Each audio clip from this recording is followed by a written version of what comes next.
I stood there, heart pounding, unable to believe my eyes. The text message on my phone felt like a punch in the gut. "I'm sorry, but it just happened. I didn't mean for this to happen." Those words haunted me. My mind raced back to every moment we shared, every promise we made, shattered in an instant. I couldn't breathe. Betrayal was like a knife twisting deeper with every second.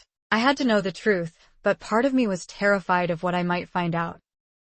My name is Sarah, and I'm 36 years old. I met David, my husband, when I was 24. He was everything I thought I wanted. Tall, athletic, with piercing blue eyes and an infectious smile. We both had big dreams back then. I was finishing college, studying to become a teacher, and David was climbing the ladder in finance. He's a few years older than me, 42 now, but you wouldn't guess it. His dark hair has only started to gray at the temples, making him look more distinguished, if anything. We met at a mutual friend's wedding. I was a bridesmaid, and he was a groomsman. I still remember how nervous I felt, but when I looked up and saw him smiling at me across the aisle, something clicked. We spent the whole night talking, ignoring the reception around us. He was funny, charming, and seemed genuinely interested in everything I had to say. We exchanged numbers, and within a few weeks, we were inseparable. Our relationship moved fast. By the time we hit our 1-year anniversary, we were already planning a future together. We got married 2 years later in a beautiful ceremony. Our friends and families were there, all saying how perfect we were for each other. And for the longest time, it felt like we were. Life had a way of getting busy, though. After the wedding, I started teaching at a local school, and David's career took off. He started traveling more for work, business trips, late nights at the office. At first, I didn't mind. I was proud of him and how hard he worked. We even bought a house in the suburbs, where we imagined raising our future children. I could picture it all, the white picket fence, the yard with a swing set, our future looking so bright. It wasn't long before we had our first child, Lily. She was the light of our lives. David was a doting father, always spoiling her with toys and attention.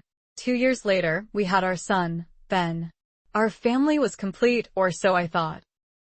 As the kids grew, David's work became even more demanding. He was gone more often, and when he was home, he seemed distant. I chalked it up to stress, to the long hours, but deep down, something felt off. I tried to talk to him about it, but he'd always reassure me, saying he was just tired or that work was piling up. I wanted to believe him. After all, we had built a life together, a home, 2 beautiful children. We had been through so much, and I couldn't imagine my life without him. But then, little things started to stand out. He'd be on his phone more often, texting late into the night. He'd come home smelling like a different cologne. When I'd ask him about it, he'd laugh it off, saying it was from a coworker or something he picked up at the airport. I wanted to trust him. I needed to trust him. But the doubt started to gnaw at me. It wasn't until our 10th anniversary that I began to see the cracks. We went out for dinner, just the 2 of us, something we hadn't done in years. I thought it would bring us closer, but the entire evening felt forced. He kept checking his phone, his attention elsewhere. I couldn't shake the feeling that something was wrong. That night, I confronted him. I asked if there was someone else, if he was cheating on me. He looked shocked, even offended, and denied it. He said I was imagining things, that I was being paranoid. I felt guilty for even bringing it up, for doubting him. I let it go, pushing my fears aside. Months went by, and things seemed to improve. David made an effort to be more present. He spent more time with the kids, we went on family outings, and for a while, it felt like we were getting back on track. But then, one night, I found a receipt in his jacket pocket from a hotel I didn't recognize. It wasn't from one of his business trips, and it certainly wasn't from a family vacation. My stomach dropped. I tried to rationalize it, telling myself it could have been a work thing, a meeting, anything. But the nagging feeling wouldn't go away. That's when I did something I never thought I'd do. I went through his phone. He had always been careful, never leaving it unattended, but that night, he forgot it on the kitchen counter. My hands were shaking as I scrolled through his messages, my heart racing with every swipe. And then I saw it. Texts from someone named Lily. But it wasn't our daughter. It was someone else. The messages were flirty, intimate, talking about secret meetings and late-night rendezvous. I couldn't breathe. My chest felt tight, and tears welled up in my eyes. My whole world was crashing down around me. I sat there in the dark kitchen, my mind reeling. How could this be happening? How could the man I loved, the father of my children, betray me like this? I didn't confront him right away. I needed time to process, to think about what to do next. Part of me wanted to believe it was just a mistake, that maybe I had misunderstood the messages. But deep down, I knew the truth. David was cheating on me. The days that followed were a blur. I went through the motions of daily life, taking care of the kids, going to work, but inside, I was falling apart. I kept hoping for a sign, something to tell me that it wasn't true, but the evidence kept piling up. Late-night calls, secretive behavior, it was all there. And then, one night, I found the final proof. David had left his laptop open, and there it was, a string of emails between him and Lily. They talked about how much they missed each other, how they couldn't wait to be together again. My heart shattered. This is where everything changed. The moment I found those emails, I knew I couldn't hide from the truth any longer. The evidence was staring me in the face. David, my husband, the man I trusted with my whole heart, was having an affair. My hands shook as I read through the emails, each one feeling like another blow to my chest. He wasn't even trying to hide it anymore. They talked about their future together, about how hard it was for them to sneak around. They even had pet names for each other. Lily called him my love, and he called her baby girl. I couldn't believe how long this had been going on. There were months of messages, hidden in plain sight, right on his laptop. The more I read, the sicker I felt. I sat there in the dark, the soft glow of the screen illuminating my tear-streaked face, wondering how I had missed all the signs. How had I been so blind? My mind went into overdrive, replaying every interaction with David over the past year, trying to pinpoint when things had started to change. I thought back to the nights he came home late, the times he claimed to be working overtime or on business trips. All those times I gave him the benefit of the doubt, assuming he was just busy providing for our family. How could I have been so naive? I stayed up all night, rereading the emails over and over, torturing myself with the details of their relationship. They had shared so much. They talked about the places they had gone, the meals they had shared, and the nights they had spent together. They had even stayed at a hotel just a few miles from our home. The thought of him being with her, while I sat at home waiting for him, taking care of our children, was unbearable. But the worst part was the way he talked about me.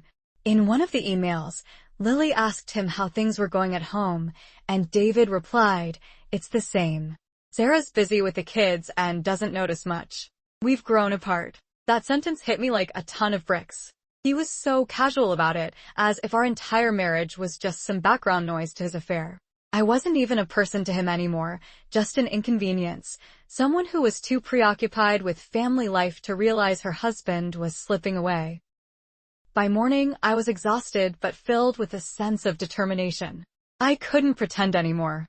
I couldn't keep living in a lie. I needed answers, and more than anything, I needed to confront him. But I knew I couldn't do it right away. I needed to be smart, to gather more information before I made any decisions. I couldn't let him talk his way out of this, like he had done before. I had to know everything before I confronted him. I spent the next few days in a haze, pretending everything was normal while secretly digging deeper into his life. I found more texts, more emails, and even photos of them together. They looked so happy in those pictures, as if they didn't have a care in the world. It was like a knife to the heart every time I saw them. But I couldn't stop. I needed to know the full extent of his betrayal. One day, while he was at work, I went through his things. I found receipts from expensive restaurants and gifts I had never received. Jewelry, flowers, dinners at fancy places we'd never been to together. He had even bought her a necklace, one that I remembered seeing in a photo of them. It was a delicate gold chain with a small heart pendant. I couldn't believe he had the nerve to buy her something so personal, something he had never even thought to give me. As I pieced together the puzzle of his infidelity, I realized that this wasn't just some fling. It wasn't a one-time mistake or a moment of weakness. This was a full-blown affair, with feelings and plans for the future. They had been seeing each other for over a year. I was furious, but more than that, I was devastated. How could he throw away everything we had built together for someone else? I thought about the kids, about how this would affect them. Lily and Ben adored their father. They looked up to him, and he had always been so good with them. I couldn't bear the thought of them finding out what their father had done. How could I protect them from this? How could I shield them from the pain that was coming? It was late one evening, after I had put the kids to bed, that I decided it was time to confront him. I had spent days preparing for this moment, rehearsing what I would say, but now that it was here, I felt a knot of fear in my stomach.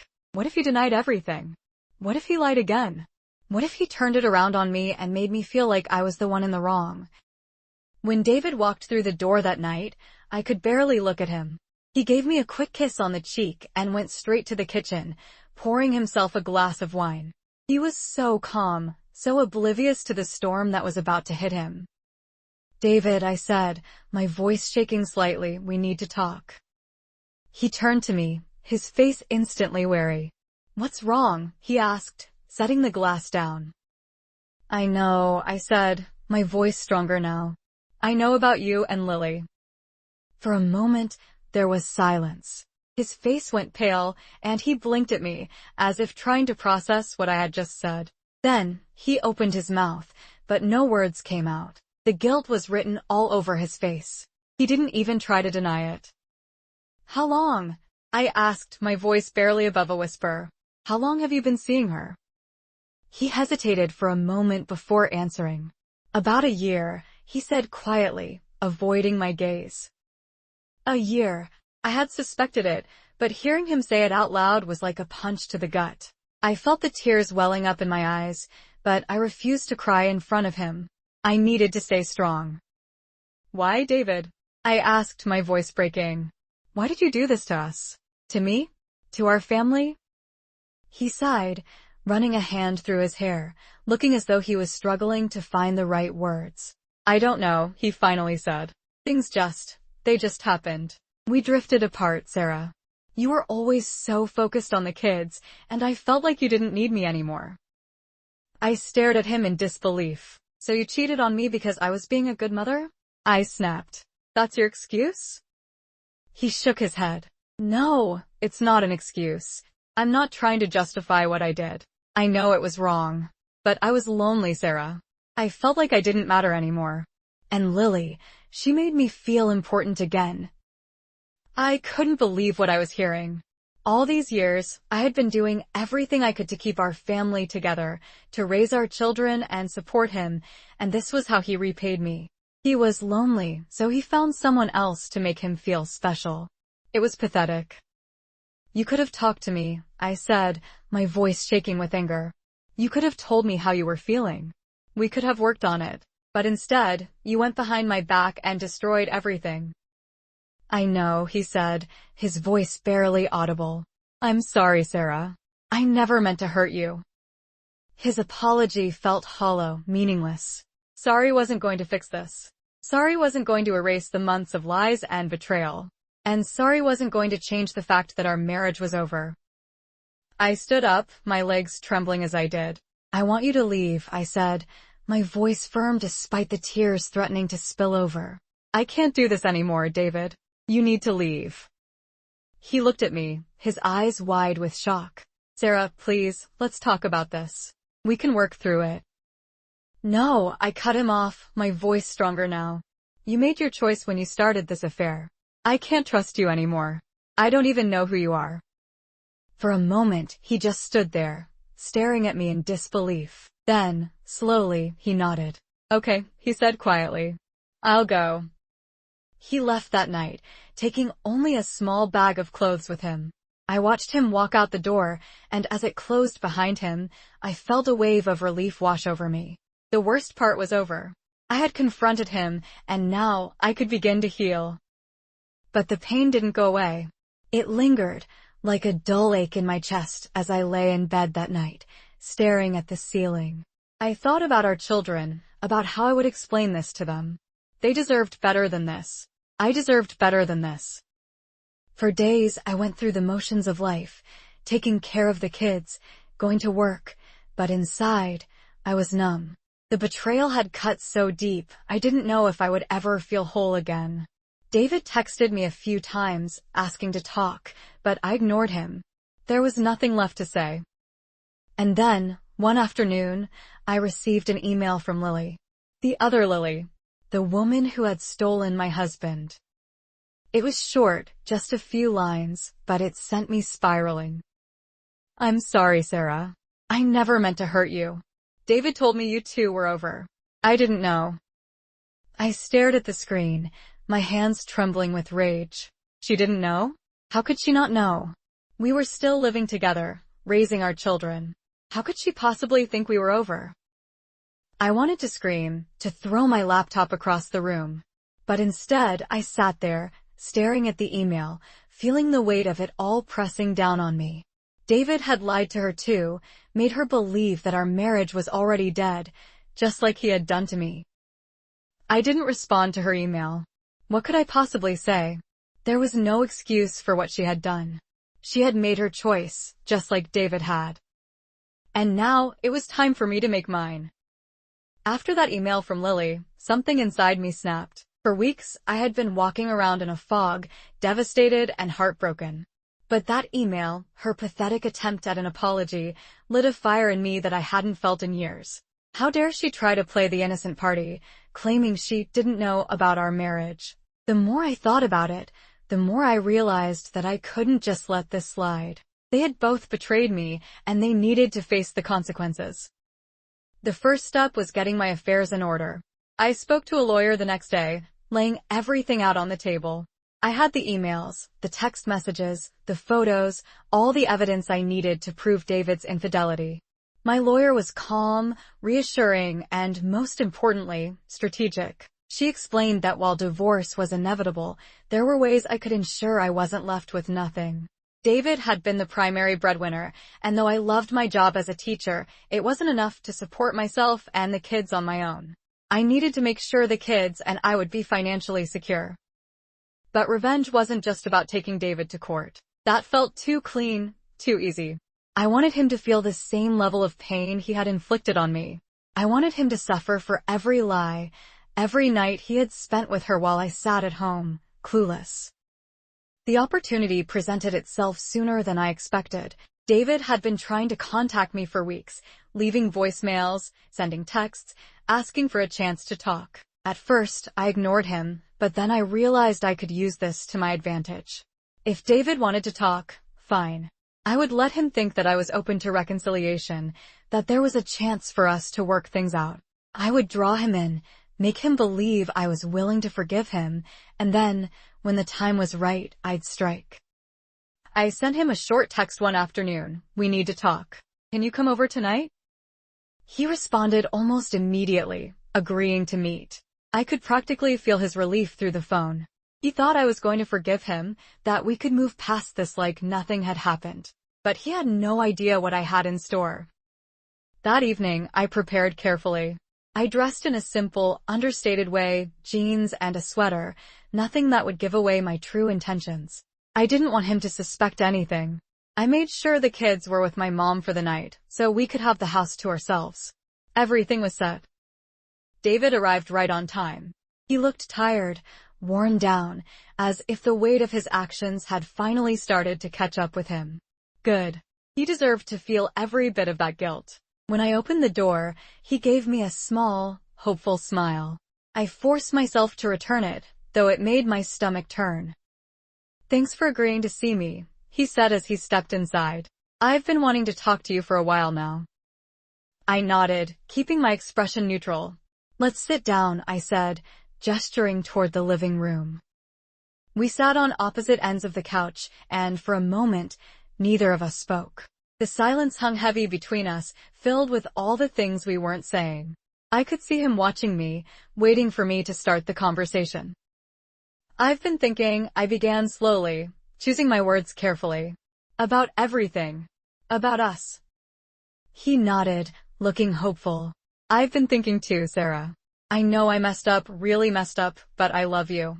I love the kids. I want to fix this. The audacity of him saying he loved me after everything he had done nearly made me laugh out loud. But I kept my face calm, composed. "You hurt me, David," I said, my voice steady. "You betrayed me in the worst way possible. And I don't know if I can ever trust you again." He nodded, his face filled with guilt. I know I've ruined everything. But if you'll just give me a chance, I can prove that I'm still the man you married. I'll do whatever it takes, Sarah."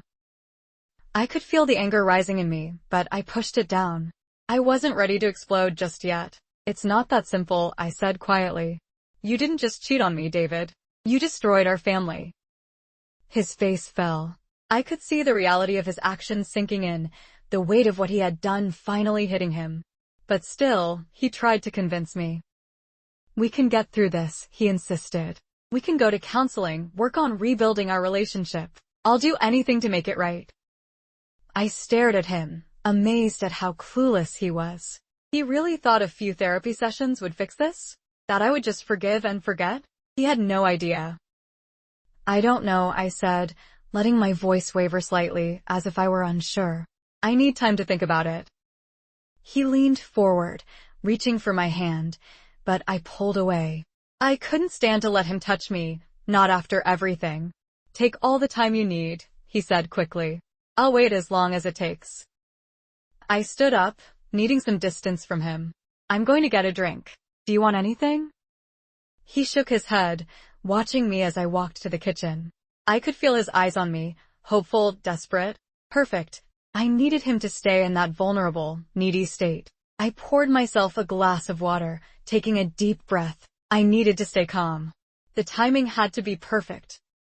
When I returned to the living room, I sat back down, crossing my legs.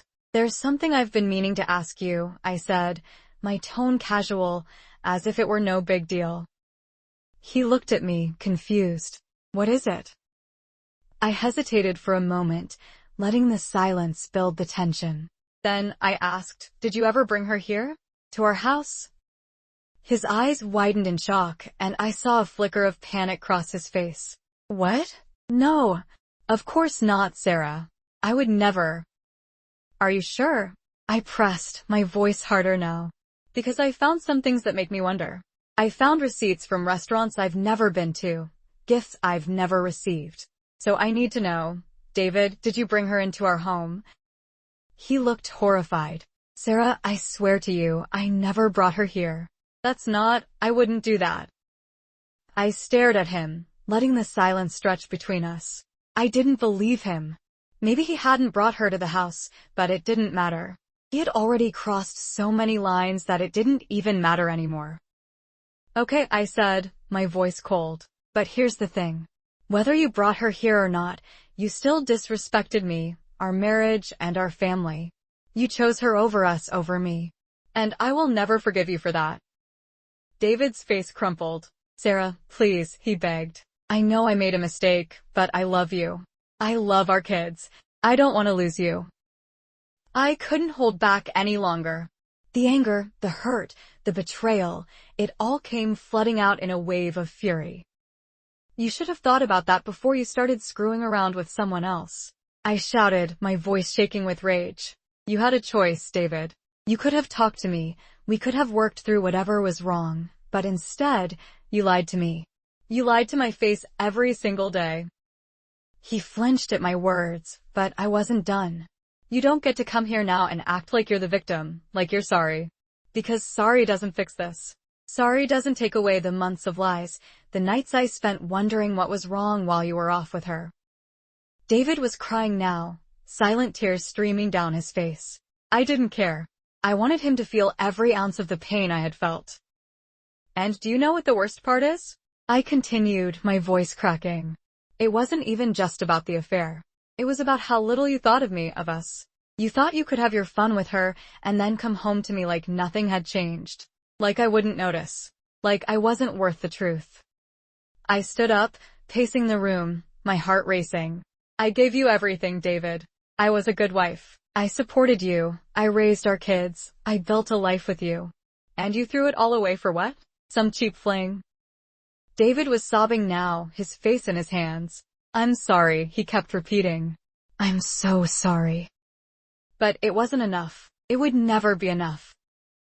I want you out of my life, I said, my voice cold and final. I want a divorce. I never want to see you again unless it's about the kids. You don't deserve us.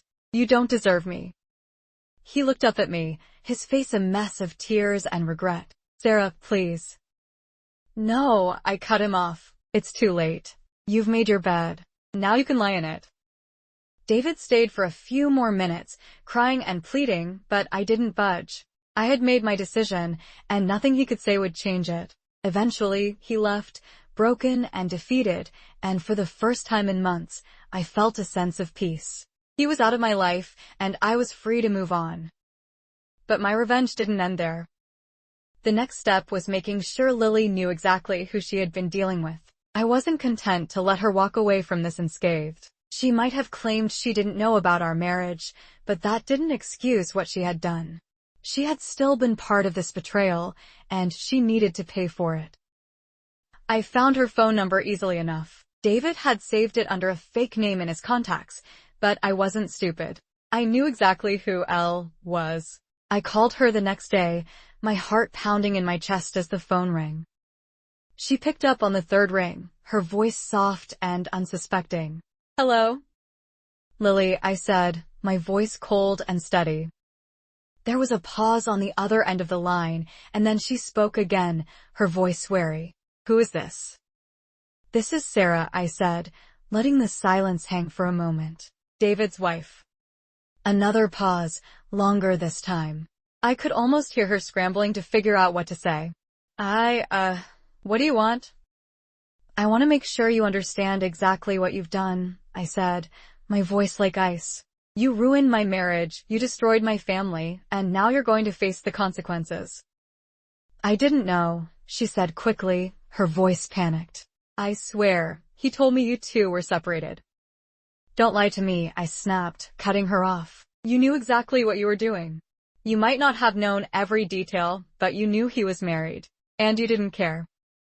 She stammered, trying to come up with some excuse, but I wasn't interested in hearing it. You're going to end this, I said, my voice firm. You're going to stay away from him, and you're never going to contact him again. If you do, I will make sure everyone in your life knows exactly what kind of person you are. There was silence on the other end of the line. I could tell she was scared, and that's exactly what I wanted. Do you understand? I asked, my voice low and dangerous. Yes, she whispered. I understand. Good, I said. Because if I ever hear that you've been in contact with him again, I will ruin you. And with that, I hung up the phone, feeling a strange sense of satisfaction wash over me. I had taken back control of my life. I had stood up for myself, for my children, and I wasn't going to let anyone hurt us again. Revenge was sweet, but it was also the closure I needed to move forward. David had made his choices, and now he had to live with them. As for me, I was done being the victim. It was time to start living for myself again. In the weeks that followed, life slowly began to settle into a new rhythm. The house felt quieter without David around, but in a way, that silence was comforting. It wasn't filled with lies anymore. It was mine, a space where I could start rebuilding, piece by piece. The divorce process wasn't easy. There were days when I wanted to scream, days when the anger and sadness would overwhelm me. But with every step, I felt a little lighter. My lawyer was relentless, making sure I got what I needed to provide for the kids and myself. David tried to negotiate, to minimize the damage, but I stood firm. This was my time to reclaim what I had lost. Lily stayed true to her word. She vanished from our lives, like a shadow that had finally dissolved. I never heard from her again, and as far as I knew, David didn't either. She was nothing more than a bitter memory, a chapter in my life that I was determined to close. The hardest part was explaining everything to Lily and Ben. I sat them down one evening, choosing my words carefully. I told them that their father and I loved them very much, but that we couldn't stay together anymore. I didn't give them all the details, they didn't need to know everything, but I was honest. I let them know that even though their dad wouldn't be living with us, he would always be a part of their lives. They took it better than I expected. Lily, being older, had suspected something was wrong for a while. Ben was too young to understand fully, but I could see the sadness in his eyes. I promised them both that we would be okay, that no matter what, they had a mother who loved them fiercely. And I kept that promise. As the months passed, I started to feel stronger. I reconnected with friends I had lost touch with, threw myself into my work, and spent more time with the kids. Slowly but surely, I started to find joy again. It wasn't easy, and there were days when the pain still hit me like a tidal wave, but I refused to let it drown me. One evening, as I sat on the porch, watching the sun set over the horizon, I realized that I had survived. I had been broken, betrayed, and shattered, but I had put myself back together. I wasn't the same person I had been before, but maybe that was okay. Maybe this new version of me was stronger, wiser, and more resilient. The storm that had torn my life apart had passed, leaving behind a quieter, more peaceful world. It wasn't perfect, but it was mine. And for the first time in a long time, that felt like enough.